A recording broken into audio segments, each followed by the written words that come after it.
Hey, this is Pete Mongelli from Spooky Empire, and you're watching Pop Culture with Pat. Keep on rocking. Hey guys, welcome back to Pop Culture with Pat. So today on today's show, we got special guest Petey Mongelli. He is the founder of Spooky Empire. Really excited to have you on the show today, Petey. Thank you for coming on. Man, thanks for having me, man. It's cool. Yeah, no problem. So hey, I wanted to kind of like start things off. I wanted to ask you just, obviously very passionate about, like horror. And we talked about like horror and rock and roll. Where did your passion for the horror genre just kind of come about, to begin? I think when I was a kid, I had a friend named Tom Schimpf, and he lived down the street from me. And he got a VCR player. He was like one of the first kids on the block to get the VCR player. Yep. One of the big giant ones. That the thing popped out of the top. And he was really into horror movies. He used to get the Fangoria magazines and everything like that. And so when he got it, he rented some movies, and we all went to his house. Me and probably I don't know, 5 or 6 of us went over his house to watch movies. And I think the first movie we saw was Texas Chainsaw Massacre. Oh, okay. And just fell in love, man. We were just like, this is awesome. And we just started watching horror movies. And he would teach us more about who Tom Savini was, or all about these other movies and stuff like that, Friday the 13th and stuff like that. And then, we were so young. We weren't old enough to go see some of these movies in the movie theater. So what we would do is our parents would drop us off at the movie theater. Yeah. And we would buy a ticket for like a kid's movie, and then sneak into all the horror movies. Yep. Yeah. No, That's how we got to see all the movies when we were kids. yeah. No, I definitely remember doing that a couple times. I remember one time getting caught like doing it. Like went in and someone came in and they were like they saw us. I think it was Dawn of the Dead, and I remember them coming in and they're just like, "Hey, are you supposed to be in here?" And they ended up letting us stay like afterwards. But yeah, I totally remember doing that. The same kind of thing. And I grew up watching like the Universal black and white like monster movies. Those are the Oh things that yeah. kind of got me into the genre. I remember as a kid, they played The Creature of Black Lagoon on television in 3D, and we had to go to like 7-Eleven to get these glasses so we could watch it in 3D. And where I lived, there was no 7-Eleven, so I had to go all the way to New Jersey to get these glasses, and all they were like the 3D glasses. Yeah, And so I could watch The Creature of Black Lagoon in 3D. that's dedication right there, man. Yeah, it was fun. Yeah. It's like the you're talking about just like the blue and red like cheap. Yes, the paper ones, Yeah. and it had Creature of Black Lagoon on them. Oh, It was that's kind of cool. That's Yeah. yeah. You can only get them at 7-Eleven. That's so weird that yeah, it was just like only like the one place. Yeah. But no, that's awesome. That's a really cool story. So you, Yeah. we I mentioned, in the intro that, you founded or co-founded Spooky Empire and have been doing this since 2003. How did Spooky Empire, come about for you? I used to in New York. I used to work for the Kiss conventions, and we used to run the Kiss conventions. I was like an assistant to the two guys who actually ran the convention. So I kind of knew how to run a convention, and I really enjoyed the whole convention world. We used to do record shows and all that kind of stuff too up there. And when I came to Florida, I started going to some of the toy conventions because I used to collect toys and stuff. So I went to a couple of the toy conventions, like FX and stuff like that. And I used to have a good time at those. They'd bring in a couple of celebrities and stuff like that. And I was like, oh, this is really cool and stuff, but it wasn't like rock and roll enough for me. You know what I'm saying? Yeah. So, and then there was this other show called MegaCon, which really sucked. It was just a Comic Con with all just comic people, and I didn't really know who they were, So I was like, I want to do something cool, like something like that was New York style, So, I had a couple partners, and we started putting it together, and that's how it all started. I had a couple of friends that were, semi-celebrities, they were my first guest. Our goal was to get like somebody that influenced us in the convention. So our first guest was Gunnar Hansen, with Texas Chainsaw Massacre. I thought that was a very important person to be our headliner in the beginning. And then the show grew and grew, and Yeah, it's like that. now you're here. I Yeah. mean, yeah, because I thought I saw, like I said, one of the interviews that you did that you guys had it was like 30,000 people or something like that at like a That region. was at our X-Files show. Yeah, it was, we had like the release of a Funko Pop, the Elvira Funko Pop that was like crazy. And then we had the cast of the X-Files. It was like the first time the cast ever been together, Yep. at a convention. So we had the whole cast of X-Files there. And we had House of a Thousand Corpse like reunion with the makeup on. So Sid was wearing Oh, makeup and Dr. Satan was wearing makeup and they all were, Bill Moseley was wearing makeup. So it was like they were all in character. And that was like a great like photo op that like was very exciting. And I think all the stars lined together to make that show so big. Yeah, and that's what we did. We did like 30,000 people for that show. that's crazy, and that's always super cool because like I'm a con goer myself, and Yeah, I know I've seen like Danielle Harris, she's done like yeah. the photo ops with like the clown suit on and Clown everything. suit, yeah. She's Um, awesome. I know Rhode Island this year that Tony Todd's going to be doing like his Candyman like outfit. So Very cool. Yeah. Yeah. seems to be something of at least. I mean, yours was that was like a couple years ago for you guys when you had Yeah. that show, Yeah. right? It Yeah. seems to be something that's kind of becoming a little bit more popular. It seems like with guests, willing to do like the photo ops with like these different outfits and makeup and stuff. So Yeah. that's kind of cool that you guys are one of the first ones to really kind of have one of those big like photo op. Yeah. I mean, I don't want to take 100% credit for being like one of the first ones. I think it was a Mad Monster Party. They were like the first convention to actually make it like a big deal for people to wear the costumes. And they did the backdrops and the Yep. whole thing with the costumes and everything. So Mad Monster Party, which is in North Carolina, great convention. And they were kind of like the first ones to actually market the costumes and stuff. I mean, people were doing it. Like at our first show, we had Bill Heinzman, the guy from Night of the Living Dead. He Yep. dressed up as his character, and he was at our first show, and that was way back. And then what was the other? Oh yeah, we had Sid Haig wear the costume for a wedding way Oh, back. Yeah, but we yeah. didn't do like special photo ops until Mad Monster Party started like kind of doing it, and then we all kind of, you One know, there. Yeah, it's just super cool because I mean it just gives the fans like that little extra yeah, experience. So, and I know putting together a convention, obviously, it's definitely not like an easy task. As no. founder, or what are some of the like responsibilities that you have in your team? Just like overall, is for putting together each one of these shows. I mean, I think the main responsibility for us as promoters is to get people through the door. If you don't get people through the door, you didn't really do your job. Yeah. So that's like the main thing, and to get the word out. I think putting a show together, it's difficult, but it all just does. It comes together. Like the celebrities come, and then the vendors come, and then the panels are coming in, and all people that want to be part of the show, and that all comes in slowly. And it's very hard. We're up all night putting the whole show together, and then you got to worry about what the show's going to look like from the way we put banners up and the program, and just nonstop, just putting things together. But I mean, the main responsibility for a promoter is to get people through the door, and if you didn't get the people through the door, you didn't do your job.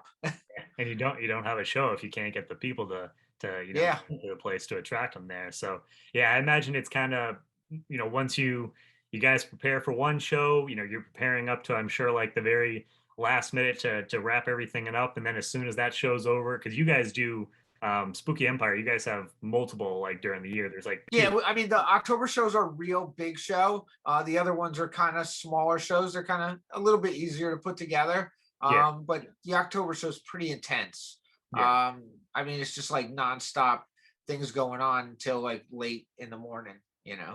So I imagine basically once you wrap up with one event, then you're kind of like on to the next one, and then just start working towards putting that together for like the next show. Absolutely. Yeah. Yeah. Now, For someone who's never been to, one of your shows, what can someone expect from a Spooky Empire convention? Fantastic time. No, That's they what to expect. You expect to get your money's worth when you come to the show. You get your bang for your buck, man. You get to meet all this big name celebrities, but then you also get to see them in Q&As and stuff like that, and you also get pictures with them. Our VIP party is like nothing like anybody else does. I mean, we have like a full on incredible VIP party with a cake and all that kind of stuff. Like, when I say cake, I'm talking about like a real, like, from giant the cake. Food Network cake. You know what I'm saying? Yeah, that's And then awesome. drinks, and make sure you sleep well, because you're not going to be sleeping that weekend, because Oh there's yeah, lots and lots to do. If you want to get tattooed, we have like close to 200 tattoo artists, at the show, and then we have like almost 200 vendors.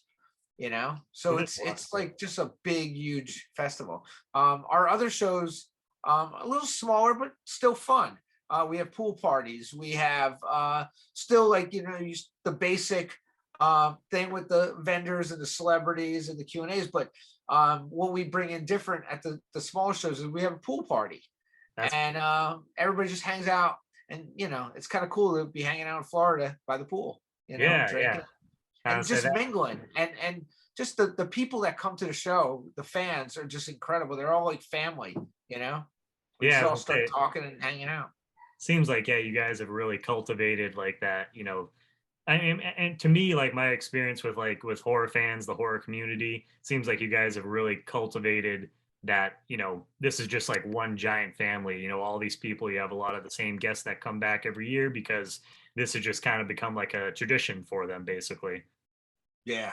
Yeah. Oh, yeah. I mean, they look forward to it every year, and they save up for it. So, it's a big deal for them. And that's another point of my job, is to make sure they're all having a good time, Yep. because, they saved all that money and all that time. They're looking forward to it. They don't want to have a miserable time. So my job is to, make sure they're having a good time for that weekend. Yeah, no, for sure. And now, what are we talked about kind of putting together things. So what are some of the biggest challenges you guys face? I know I imagine the past like year, 2 years has definitely been like challenging just with the pandemic and everything. But what are Yeah. some of the other challenges you guys face when putting together like these I, events? I I mean, challenges for us, and I hate to even bring this word up, is like hurricanes. You Oh, know, we had a bad hurricane one time. That's challenging. Celebrities canceling. That's a big challenge for yeah, us. Um, tough. the agents. Sometimes dealing with the agents are worse than dealing with the actual celebrities. Yeah, yeah, So, I mean, some of their egos are so big that, like, they want to be stars, you know, yeah, yeah, and all they are the guy who, brings a guest into a show. yeah, Um, but yeah, I mean, those are kind of challenges, and just making sure that when you do get the word out, it grabs onto people. yeah, Like, everybody could be talking about you, but if they don't come to the show, then you do, that's a challenge. You yeah. got to make it stick to their head. You got to make them want to come, and you want to make them come back. You know.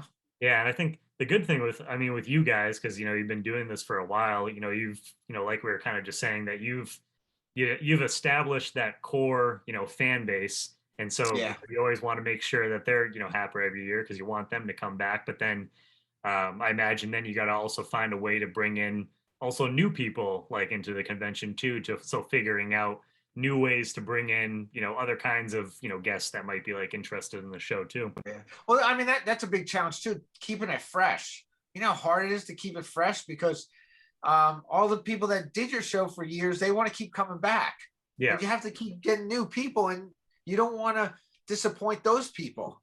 Yep. you know. Exactly. Yeah. So yeah, say trying to change it up every year, I can imagine at some point, especially when you're doing it for a long period of time, it can definitely be challenging. So Yeah.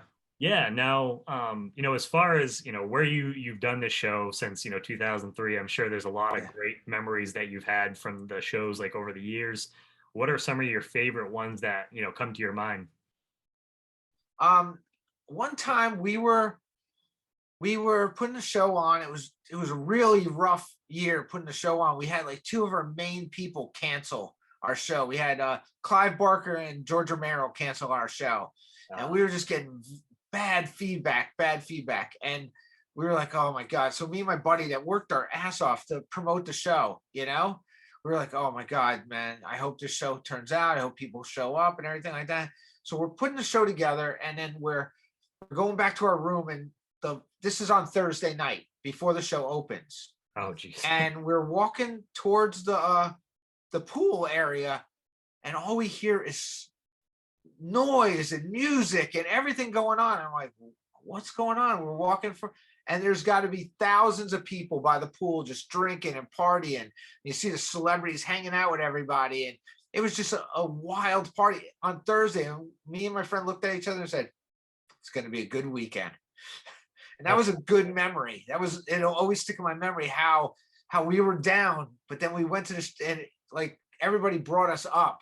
All the fans just came anyway, even though we had two huge cancellations, That's so cool. Yeah, I mean, just people just came because they love being with each other and stuff like that. I mean, we had great guests. I don't want to put down anybody else that was there that weekend, but like those two were like big names at that time, Yeah. So I mean, but that's cool. Like we've been talking about just like establishing that that family bond that you guys kind of have with everyone that comes to the show.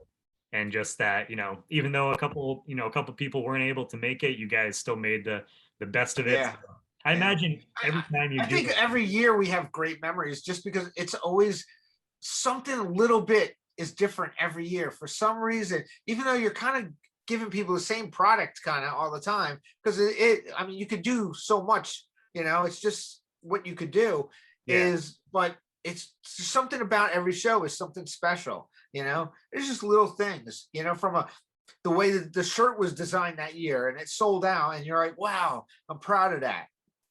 Or the vendor room just looked top notch, or all the celebrities were really great to the fans, and everybody, made tons of money, and we're all happy at the end, Yeah.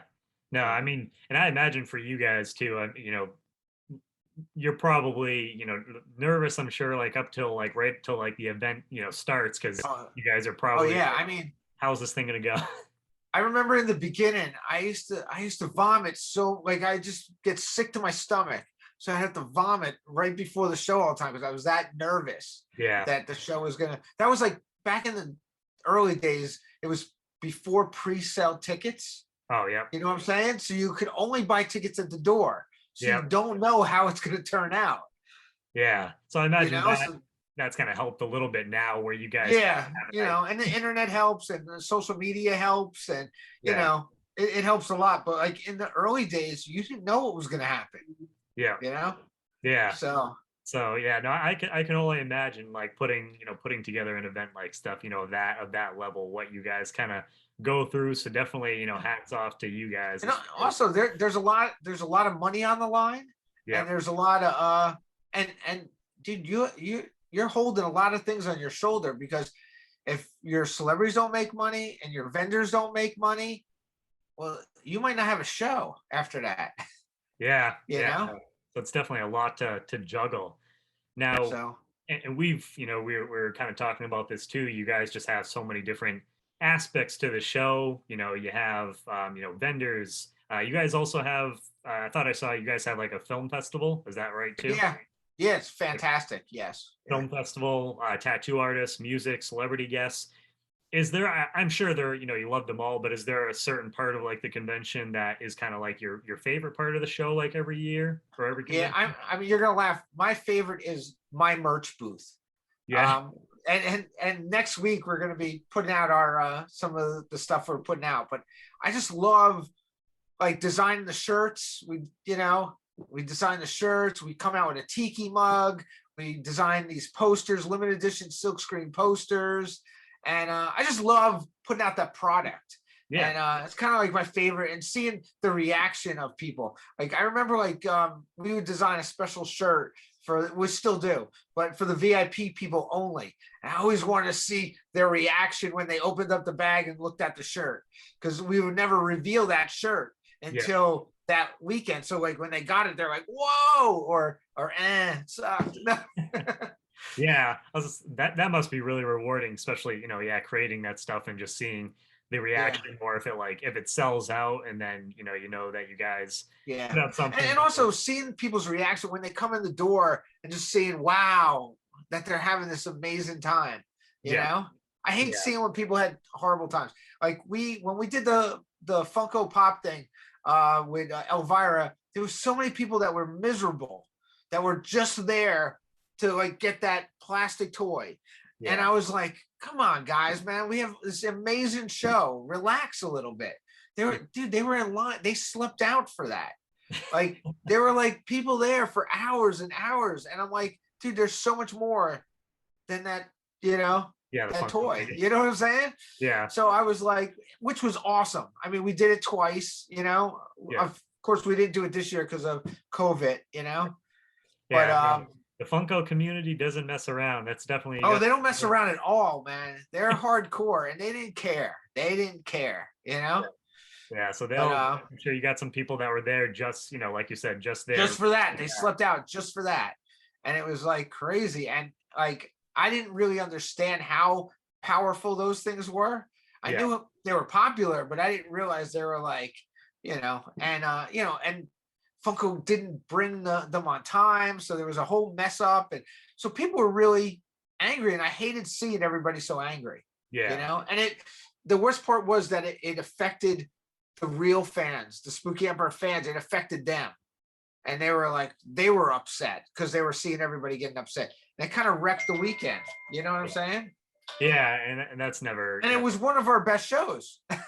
No, I mean so that's good. It ended up working out at least like in the end. So Yeah, yeah, that's good. yeah. Yeah, It was great. It was a great show. We had great time. We were all partying at nighttime, like and laughing about it. At the yeah, next show, we made jokes about it at the next show. yeah. So No, I mean, yeah, it's crazy the Funko community, but yeah, yeah, those people they're definitely dedicated. I have some. I don't know if you I get see. some back Yeah, I there. see. No, So I have no, them too. I have them too. I love them. I didn't realize how hardcore these people were. But yeah, I collect stuff too. I collect sneakers. I collect tiki mugs. I'm the same way. yeah, I yeah. sleep out for a pair of sneakers. Is that crazy? Yes. Oh yeah, yeah. I've done that before. I've kind of chilled a little bit on like the sneakers and stuff, but yeah, no, Yeah. I've definitely got up early to go get stuff like that before. So We're all collectors, and we all have that bond together. yeah, exactly. Now, as far as for because you guys you have a show coming up in just like a couple Yeah. weeks, what are you most excited for fans to see at the upcoming event? I think the VIP party. I'm excited about the VIP party. I'm excited about there. We have a stage in the hallway that we're gonna have bands playing and stuff like that. I'm kind of excited about that. That whole party atmosphere that it's gonna have. Yep. I'm hoping it goes well. Yeah. And I You mean, know. I think just in general too, it must be, exciting for you guys. Not sure if I mean, I imagine you guys were affected like last year, but just I know for me, I got to go to some of like the local cons, like we had like Boston and then Rhode Yeah. Island's like this year. And like last year I didn't, we didn't get to do that. So it's just nice to really get back to these events and like seeing all the people, all the different people that we're friends with and just seeing the Yeah. different guests and stuff. So I imagine you guys are excited just to have the cons back. Like Oh, absolutely. Yeah. When we did our first show in December of 2020, we were probably the only show in America that had a show in 2020. yeah, And it was so exciting to see everybody so happy. You know, yeah, it was good. you go, it's not like I mean, it was a long time, but it's like you go like a year and you just like you realize you're like, man, like I didn't get to go to like my cons and stuff Yeah. like that, and you just like you realize how much you miss that stuff when you get to go back to it, like the following I mean, year. it's going to be exciting because this is going to be like pretty much a lot of people's first real convention. Yeah, So this one's going to be because we're doing everything, like an old convention. yep, Like everything's going to be there and everything. It's not like, oh, we can only have this many people in the door, or oh, we have to do 6 feet from this and this. We're putting on a full-on convention this time. So it's going to be exciting that people are going to get to see that again. And Yeah, it's good to see everybody getting back to life.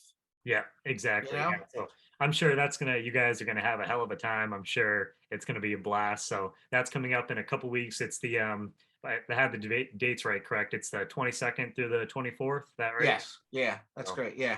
The awesome. weekend before Halloween this time. Yeah. Yeah, I was gonna say right, yeah, right before Halloween. So Yeah. that's So we definitely, can still enjoy Halloween. yep. So we're still enjoying it, the holiday, even after Spooky Ember. Because sometimes Spooky Ember happens and then it's like, wah, wah, what do we do now? But now we can still keep, celebrating. Keep on partying. Yeah, you got Yes, back-to-back weekends where you can celebrate horror and Halloween. absolutely. Now, is kind of to wrap things up, Petey, is there anything else that you want to say to just like all the the fans out there in general? Yeah, I mean, dude, I love them, and I'm so glad that we're gonna be all together again, and just keep on rocking. Like that's all I have to say, man. We have some of the best fans in the world, man. Spooky Emperor fans are hardcore. They get tattoos of our logo, tattoos of my face on their bodies. I mean, we That's have like they're dedicated fans, man. And I love them all. And thank you for all of them. We're very yeah, yeah. appreciative.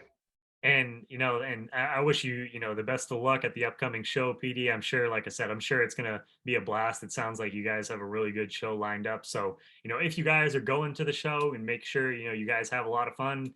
Stay safe. And if you guys are around the area, or interested in going to the con, are tickets and stuff like still available? Or you guys? Still available. We're probably gonna sell out VIPs probably by tonight or tomorrow. It's pretty close. But everything else we're still selling, Friday, Saturday, Sunday tickets, weekend passes. So yeah. Awesome. Okay. So yeah, so guys, if you haven't, if you are interested, make sure to go grab those VIPs, because it sounds like they're going to sell out. Go on, Spooky Empire's like website, where you can, get that information.